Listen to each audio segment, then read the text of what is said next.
Were you a fan of Goosebumps books when you were a kid? You'd get to a certain point in the story and it'd give you two options. Turn to page 10, such a thing would happen. Turn to page 20, something else would happen. Well, if you are, then Fate of Kai might be the game for you.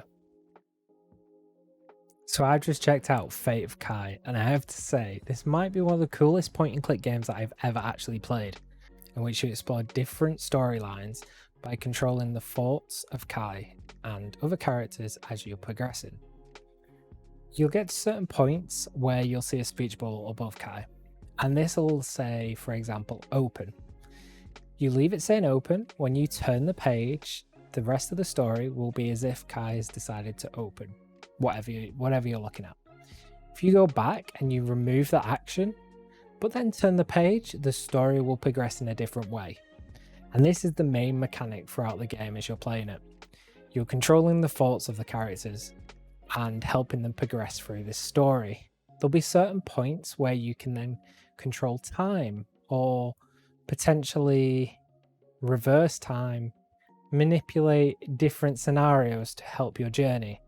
A bridge might be broken. You could go back in time before it was broke and stop it from breaking.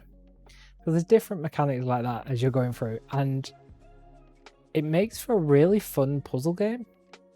Feels like this game is really rewarding. When you're completing the puzzle and you're unlocking more story, and the actual story is just really enjoyable.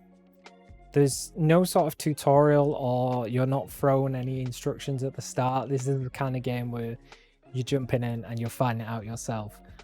But as you're going through and you're meeting new characters and different scenes, you just get this really big sense of enjoyment, and it's definitely a memorable experience playing it. You'll remember Splash, the little wave, and I'm not going to go into that, but that is probably my favorite page of the book. The art style is just gorgeous throughout, and it's really enjoyable reading the comic as you're progressing it. You'll get further on and the puzzles will progressively get harder. You'll get to a point where there's a forest, and I'm not going to go into too much detail and spoil that puzzle, but this is the first big puzzle where it'll have you thinking and you'll have to consider everything you can control, not just thoughts. And once you get your head around that, then it really sets up for some interesting puzzles further down the line. Thank you so much for watching. If you enjoyed this video, make sure to hit that like button to let me know. I'll have more videos soon, so if you don't want to miss out, make sure to hit that sub too. But until next time, have a great day and I'll catch you soon.